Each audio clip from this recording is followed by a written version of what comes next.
வணக்கம். வேந்தரின் உச்சிவேளை பகல் செய்திகளுக்காக தனலட்சுமி, ரேவதி. முதலில் தலைப்புச் செய்திகள். 7 மாவட்டங்களில் புதிய ஆசிரியர் பயிற்சி மையங்கள். பேரவையில் முதல்வர் ஜெயலலிதா அறிவிப்பு.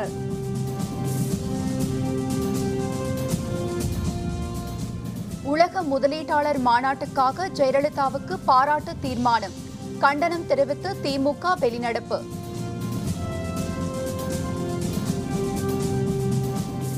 உயர்நீதிமன்ற பாதுகாப்பு வழக்கில் இணைந்து கொள்ள தயார். ஜெயலலிதாவுக்கு கருணாநிதி பதில்.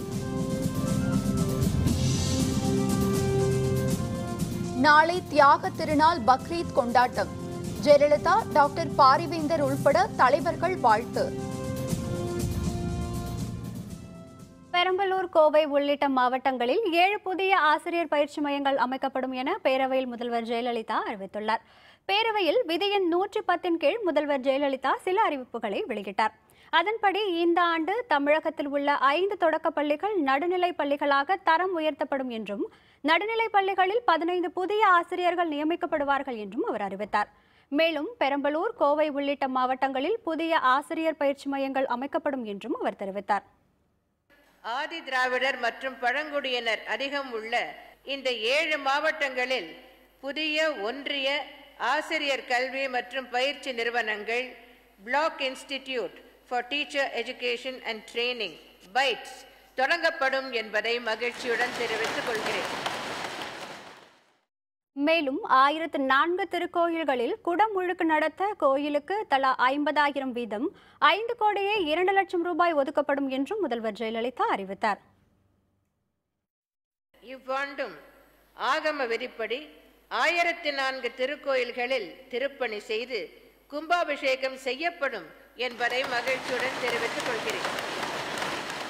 1004 திருக்கோயில்களில் திருப்பணி மற்றும் புனரமைப்பு பணி செய்ய ஏதுவாக திருக்கோயில் ஒன்றுக்கு 50,000 ரூபாய் வீதம் 5 கோடியே 2 லட்சம் ரூபாய் நிதி உதவி வழங்கப்படும் என்பதை மகிழ்ச்சியுடன் தெரிவித்துக் கொள்கிறேன்.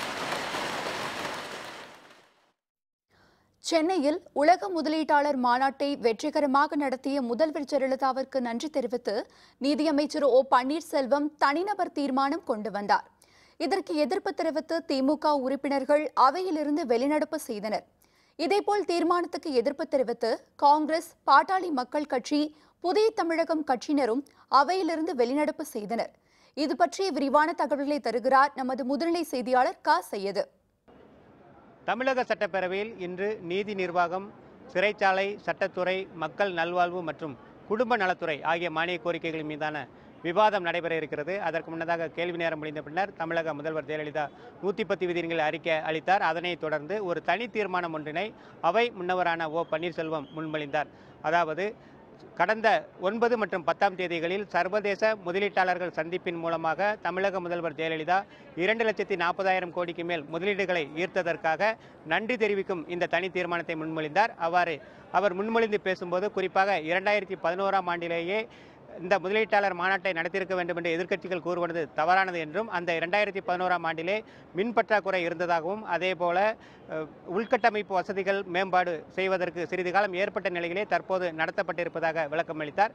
அதனைத் தொடர்ந்து சட்டப்பேரவையிலே ஒரு சிறப்பு கவன ஈர்ப்பு தீர்மானமும் கொண்டுவரப்பட இருக்கிறது. இதற்கிடையே இந்த தனி தீர்மானத்திற்கு எதிர்ப்பு தெரிவித்து திமுக சட்டப்பேரவை உறுப்பினர்கள் வெளிநடப்பு செய்தார்கள். முதலமைச்சரை ஒரு பெரிய பாராட்டை தெரிவிக்கிற ஒரு தீர்மானத்தை, தனிநபர் தீர்மானத்தை இன்றைக்கு சபையிலே அவையின் முன்னவராக இருக்கிற பன்னீர்செல்வம் அவர்கள் கொண்டு வந்தார்கள். ஏற்கனவே இந்த தீர்மானத்தை சபையிலே வைத்து விட்டார்கள். நாங்கள் பாராட்ட வேண்டும் என்கிறார்கள். எப்படி பாராட்டுவது? எனவே அதை கண்டித்து நாங்கள் வெளிநடப்பு செய்திருக்கிறோம். அதனைத் தொடர்ந்து இந்த முதலீட்டாளர்கள் மாநாடு குறித்து வெள்ளை அறிக்கை வெளியிட வேண்டும் என்ற ஒரு கருத்தினை செய்தியாளர்களிடம் திமுக உறுப்பினரான துரைமுருகன் தெரிவித்தார். தொடர்ந்து மானிய கோரிக்கைகள் மீதான விவாதம் நடைபெற்று வருகிறது. வேந்தர் செய்திகளுக்காக சட்டப்பேரவை வளாகத்திலிருந்து சையது. இதனிடையே சிதம்பரத்தில் பேரவை உறுப்பினர் பாலகிருஷ்ணன் தாக்கப்பட்டது பற்றி பேச அனுமதி மறுக்கப்பட்டதாக கூறி மார்க்சிய கம்யூனிஸ்ட் உறுப்பினர்கள் அவையிலிருந்து வெளிநடப்பு செய்தனர். தமிழகத்திலே யார் தாக்கப்பட்டாலும் சட்டமன்றத்திலே பேசுகிறதுக்கு உரிமை இருக்கிற போது, ஒரு சட்டமன்ற உறுப்பினரே தாக்கப்படுகிற போது சட்டமன்றத்திலே பேசக்கூடாது என்று சொன்னால் அது எவ்வளவு அராஜகம் என்பதை, ஜனநாயக விரோதமானது என்பதை நீங்கள் தமிழக மக்கள் அறிவார்கள் என்பதை நான் தெரிவித்துக் கொள்ள விரும்புகிறேன். இலங்கை கடற்படையினரால் சிறைப்பிடிக்கப்பட்ட 15 தமிழக மீனவர்களை விடுவிக்க நடவடிக்கை எடுக்க வேண்டும் என பிரதமர் நரேந்திர மோடியிடம் முதல்வர் ஜெயலலிதா வலியுறுத்தியுள்ளார். இது தொடர்பாக பிரதமருக்கு அவர் கடிதம் ஒன்றை எழுதியுள்ளார். கடந்த 21ஆம் தேதி கைது செய்யப்பட்ட நாகப்பட்டினம் மீனவர்கள் 15 பேர் காங்கேசன் துறையில் சிறை வைக்கப்பட்டுள்ளதை குறிப்பிட்டுள்ள முதல்வர் ஜெயலலிதா, தமிழக மீனவர்கள் பாரம்பரிய கடல் பகுதியில் மீன்பிடிப்பதை தடுக்கவே அவர்கள் சிறைப்பிடிக்கப்படுவதாக குற்றம் சாட்டியுள்ளார். தமிழக மீனவர்களையும் இலங்கை வசமுள்ள 26 படகுகளையும் மீட்க பிரதமர் நடவடிக்கை மேற்கொள்ள வேண்டும் என தனது கடிதத்தில் கேட்டுக்கொண்டுள்ள ஜெயலலிதா, இருநாட்டு மீனவர் பிரச்சினைக்கு தீர்வு காணும் வகையில் கச்சத்தீவை திரும்ப பெற நடவடிக்கை எடுக்க வேண்டும் என்றும் தனது கடிதத்தில் வலியுறுத்தியுள்ளார். கைது செய்யப்பட்ட நாகை மாவட்ட மீனவர்களை விடுவித்து மீனவர் பிரச்சினைக்கு நிரந்தர தீர்வு காண வேண்டும் என்று மத்திய மாநில அரசுகளை இந்திய ஜனநாயக கட்சி நிறுவனர் தலைவரான டாக்டர் பாரிவேந்தர் கேட்டுக் கொண்டுள்ளார். இது பற்றிய அறிக்கையொன்றை டாக்டர் பாரிவேந்தர் வெளியிட்டுள்ளார். நாகை மாவட்டத்தை சேர்ந்த 15 மீனவர்கள் 2 படகுகளுடன் தற்போது இலங்கை கடற்படையினரால் கைது செய்யப்பட்டு சிறையில் அடைக்கப்பட்டுள்ளதை சுட்டிக்காட்டியுள்ள டாக்டர் பாரிவேந்தர், தமிழக மீனவர்கள் கடலில் எல்லை தாண்டி மீன்பிடித்தார்கள் என குற்றம் சாட்டி இலங்கை கடற்படையினரால் கைது செய்யப்படுவது காலம் காலமாக தொடருகிறது என்றும் கவலை தெரிவித்துள்ளார். இலங்கையில் அரசியல் மாற்றம் ஏற்பட்டு 16 எம்பிக்களுடன் இலங்கையில் தமிழ் தேசிய கூட்டமைப்பு எதிர்க்கட்சி ஆன பிறகும் தாக்குதல்களும் கைதும் குறைந்த பாடில்லை என்பதால் மீனவ மக்களிடையே மிகுந்த மன வருத்தமும் வேதனையும் ஏற்பட்டுள்ளதாக தெரிவித்துள்ள பாரிவேந்தர், இலங்கை பிரதமர் இந்தியா வரும்போதும் இந்திய பிரதமர் இலங்கை செல்லும் போதும் நல்லெண்ண நடவடிக்கை என்ற பெயரில் இலங்கை சிறையில் இருக்கும் ஒன்றுமறியா தமிழக மீனவர்களை விடுவிப்பதும் பின்னர் கைது செய்வதும் வாடிக்கையாகிவிட்டது என்று குறிப்பிட்டுள்ளார்.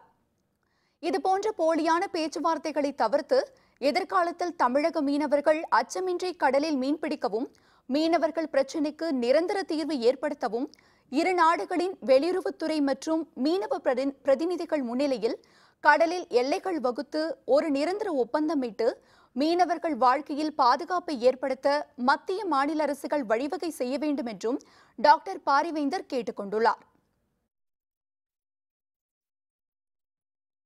சென்னை உயர்நீதிமன்றத்திற்கு பாதுகாப்பு வழங்கும் வழக்கில் முதல்வர் ஜெயலலிதாவின் சவாலை ஏற்று இணைந்து கொள்ள தயார் என்று திமுக தலைவர் கருணாநிதி தெரிவித்துள்ளார். இது தொடர்பாக அவர் அறிக்கை ஒன்றை வெளியிட்டுள்ளார். அதில் சட்டப்பேரவையில் காவல்துறை மானியத்தின் மீது ஒரே ஒரு நாள் மட்டுமே விவாதம் நடந்திருப்பதாகவும் உறுப்பினர்கள் பேச வாய்ப்பளிக்கப்படவில்லை என்றும் தெரிவித்துள்ளார். டிஎஸ்பி விஷ்ணுபிரியா தற்கொலைக்கு முதல்வர் இரங்கல் தெரிவிக்காததும் சிபிஐ விசாரணை தேவையில்லை என்று அவர் கூறுவதும் சந்தேகத்தை ஏற்படுத்துவதாக கருணாநிதி அந்த அறிக்கையில் கூறியுள்ளார். சென்னை உயர்நீதிமன்றத்திற்கு பாதுகாப்பு அளிக்க தமிழக காவல்துறை தவறிவிட்டது என்று தான் கூறவில்லை என்றும் இதில் தலைமை நீதிபதியின் கருத்துக்கு அரசின் பதில் என்ன என்றுதான் தான் கேட்டதாகவும் கருணாநிதி தெரிவித்துள்ளார். தான் தெரிவித்துள்ள கருத்துக்கள் அனைத்தும் நீதிபதிகள் தெரிவித்த கருத்து என்று கூறியுள்ள கருணாநிதி, இருப்பினும் சவாலை ஏற்று இந்த வழக்கில் இணைந்து கொள்ள தயார் என்று அறிக்கையில் குறிப்பிட்டுள்ளார். உத்தரப்பிரதேச மாநிலம் வாரணாசியில் தடையை மீறி விநாயகர் சிலைகளை கங்கை நதியில் கரைக்க முயற்சித்த பக்தர்கள் மீது காவல்துறையினர் தடியடி நடத்தினர். நதிகள் மாசுபடுவதை தடுக்கும் வகையில் கடந்த 2013ஆம் ஆண்டு அலகாபாத் நீதிமன்றம் கங்கை மற்றும் யமுனை நதிகளில் சிலைகளை கரைப்பதற்கு தடை விதித்திருந்தது.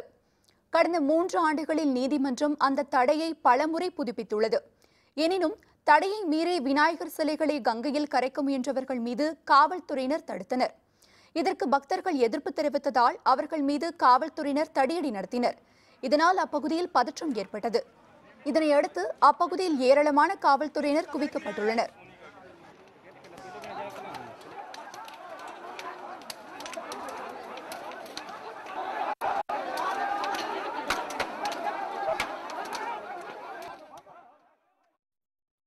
ஹவுரா ரயில்வே நிலையத்தில் ஃபலக்னுமா விரைவு ரயிலிலிருந்து கண்டெடுக்கப்பட்ட வெடிகுண்டுகளை ரயில்வே பாதுகாப்பு படையினர் செயலிழக்க செய்தனர்.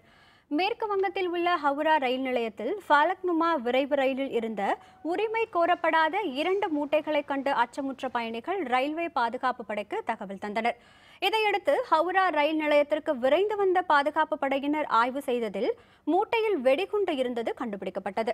இதையடுத்து வெடிகுண்டுகளை பத்திரமாக அப்புறப்படுத்திய பாதுகாப்பு குழு அவற்றை ஆளில்லாத இடத்திற்கு கொண்டு சென்று செயலிழக்க செய்தது. தக்க நேரத்தில் வெடிகுண்டு கண்டுபிடிக்கப்பட்டு செயலிழக்க செய்யப்பட்டதால் பெரும் உயிரிழப்பும் பொருட்சேதமும் தவிர்க்கப்பட்டது. திமுக ஆட்சியின் சாதனைகளை வேறு யாராலும் செய்ய முடியாது. நமக்கு நாமே பயணத்தில் மு.க. ஸ்டாலின் பேச்சு. விவரம் விளம்பர இடைவேளைக்கு பிறகு.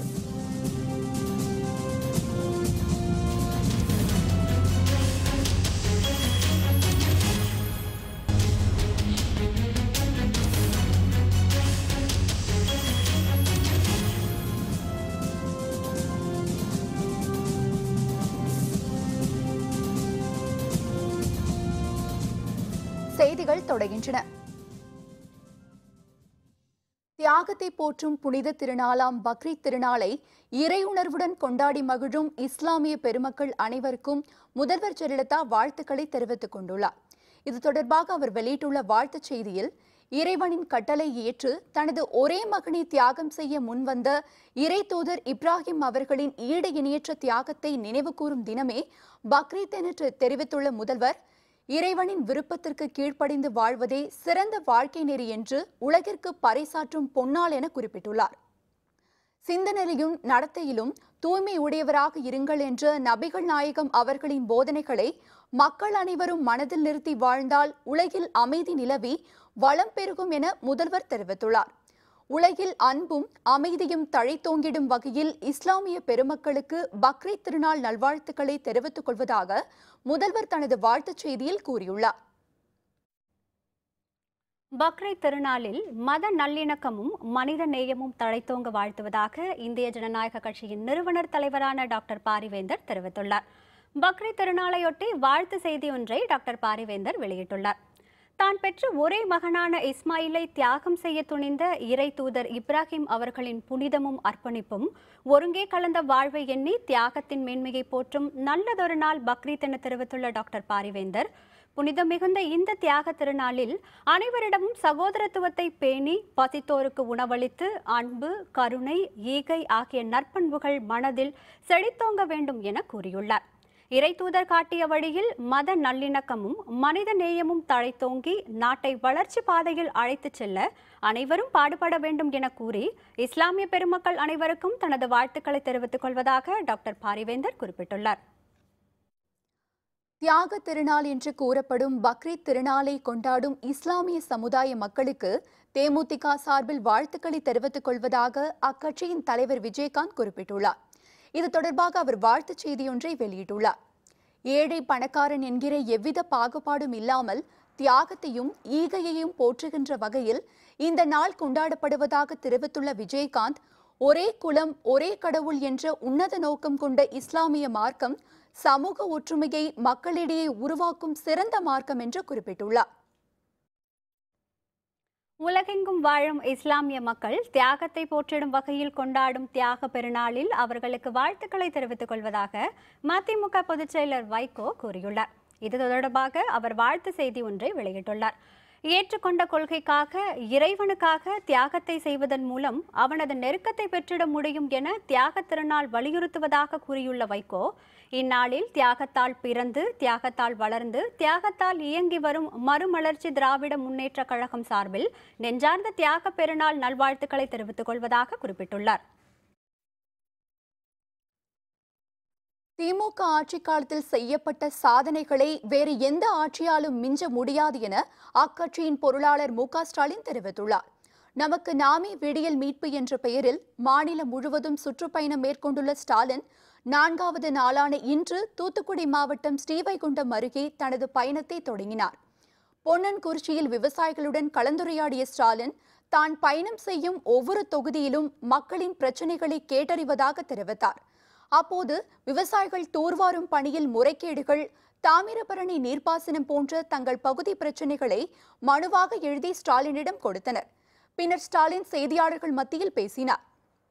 5வது முறையாக கலைஞர் அவர்கள் முதலமைச்சராக இருந்து ஆட்சி நடத்திய நேரத்தில் இப்படி ஒரு திட்டம், இப்படி ஒரு சாதனை கலைஞர் முதலமைச்சராக இருந்தபோது நிறைவேற்றிய அந்த பணிகளை கூட இதுவரையில நான் பெருமையோடு சொல்லுகிறேன். தமிழ்நாட்டில் மட்டும் இல்ல, இந்தியாவில் இருக்கக்கூடிய எந்த மாநிலத்திலும் அவ்வளவு பெரிய திட்டங்களை தீட்ட முடியாது. மு.க. ஸ்டாலின் மேற்கொண்டு வரும் நமக்கு நாமே பயணத்தினால் தமிழகத்தில் எந்த அரசியல் மாற்றமும் ஏற்படாது என்று மத்திய இணையமைச்சர் பொன் ராதாகிருஷ்ணன் கூறியுள்ளார். குமரி மாவட்டம் நாகர்கோவிலில் செய்தியாளர்களிடம் பேசிய அவர், காவல்துறை அலுவலர் விஷ்ணுபிரியாவின் மரணத்திற்கு காவல்துறையைச் சேர்ந்தவர்களே காரணம் என்று சொல்லப்படுவது வேதனை அளிப்பதாக கூறினார். குளச்சல் துறைமுகம் அமைவதால் குமரி மாவட்டம் இந்தியாவின் நுழைவு வாயிலாக அமையும் என்றும் மத்திய இணையமைச்சர் பொன் ராதாகிருஷ்ணன் அப்போது குறிப்பிட்டார். தளபதி அவர்கள் ஸ்டாலின் அவர்கள் தன்னுடைய பயணத்தை துவக்கியிருக்கின்றார்கள். இதன் மூலமாக தமிழகத்தில் அரசியல் மாற்றம் ஏற்படுமா என்ற கேள்வியை கேட்டீர்கள் என்று சொன்னால் சர்வ நிச்சயமாக சொல்கின்றேன், இதன் மூலமாக எந்த அரசியல் மாற்றமும் தமிழகத்தில் ஏற்பட போவது கிடையாது. டிஎஸ்பி விஷ்ணுபிரியா தற்கொலை வழக்கை சிபிஐ விசாரணைக்கு மாற்றக் கோரி நாமக்கல் கிழக்கு மற்றும் மேற்கு மாவட்ட திமுக சார்பில் ஆர்ப்பாட்டம் நடைபெற்றது. நாமக்கல் மாவட்ட ஆட்சியர் அலுவலகம் முன்பு நடைபெற்ற ஆர்ப்பாட்டத்தில் திமுகவின் நாமக்கல் கிழக்கு மாவட்ட செயலர் எஸ். காந்தி செல்வன், மேற்கு மாவட்ட செயலர் கே.எஸ். மூர்த்தி உள்பட திரளானோர் கலந்து கொண்டனர். சிபிசிஐடி விசாரணை நேர்மையாக இருக்காது என்றும் சிபிஐ விசாரணைக்கு உத்தரவிட வேண்டும் என்றும் கோரி முழக்கங்கள் எழுப்பப்பட்டன. அரசியல் சண்டைக்கு நீதிமன்றத்தை பயன்படுத்த வேண்டாம் என சென்னை உயர்நீதிமன்ற தலைமை நீதிபதி சஞ்சய் கிஷன் கவுல் கருத்து தெரிவித்துள்ளார். திருச்செங்கோடு டிஎஸ்பி விஷ்ணுபிரியா தற்கொலை வழக்கை சிபிஐக்கு மாற்ற வேண்டும் என திமுக துணை பொதுச் செயலர் சுப்புலட்சுமி ஜெகதீசன் நேற்று சென்னை உயர்நீதிமன்றத்தில் மனு தாக்கல் செய்திருந்தார்.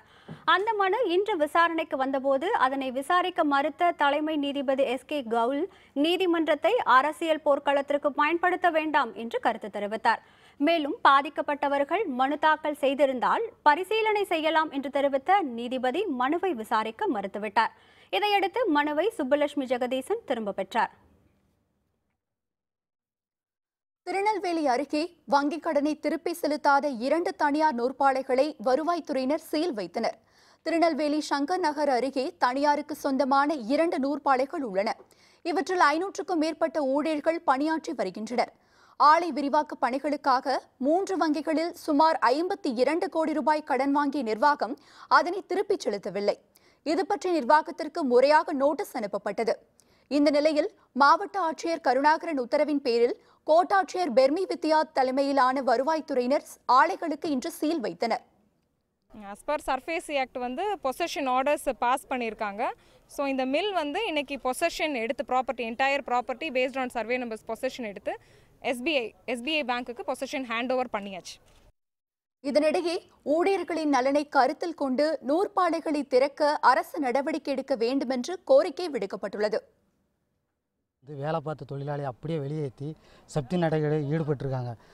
ஏற்கனவே கலெக்டரை பார்த்து ஏற்கனவே இது சம்மந்தமாக 3 திருப்பு மனு கொடுத்துருக்கோம். மாவட்ட ஆட்சியாளர் தான் இதுக்கு தொழிலாளிக்கு ஏதாவது வழிகாட்டணும், மாற்று வேலை ஏற்பாடு பண்ணி தரணும். இந்த வேலையை நம்பி தான் பிள்ளைகள் குடும்பம் எல்லாம் படிக்க வச்சுட்டு இருக்கோம். தமிழ்நாடு அரசும் தலையிட்டு எங்களுக்கு அடுத்த வேலை வாய்ப்புக்கு உறுதி பண்ணி தரோம்னு சொல்லி கேட்டுக்கொள்கிறேன். திருச்சி அருகே சைக்கிள் மீது அரசு பேருந்து மோதியதில் 5ஆம் வகுப்பு படிக்கும் பள்ளி மாணவன் உயிரிழந்தான். திருச்சி அருகே ஆவூர் உரண்டாக்குடியைச் சேர்ந்த விவசாயி தங்கவேலின் மகன் திருமுருகன். ஆவூரில் உள்ள தனியார் பள்ளியில் 5ஆம் வகுப்பு படித்து வந்த திருமுருகன் வழக்கம் போல் இன்று காலை சைக்கிளில் பள்ளிக்கு சென்று கொண்டிருந்தான். அப்போது பின்னால் வந்த சைக்கிள் மீது அரசு பேருந்து மோதியது. இதில் படுகாயமடைந்த மாணவன் மருத்துவமனைக்கு கொண்டு செல்லும் வழியிலேயே உயிரிழந்தான். இந்த விபத்துக்கு மோசமான சாலைகளும் ஒரு காரணம் என்று கூறப்படுகிறது.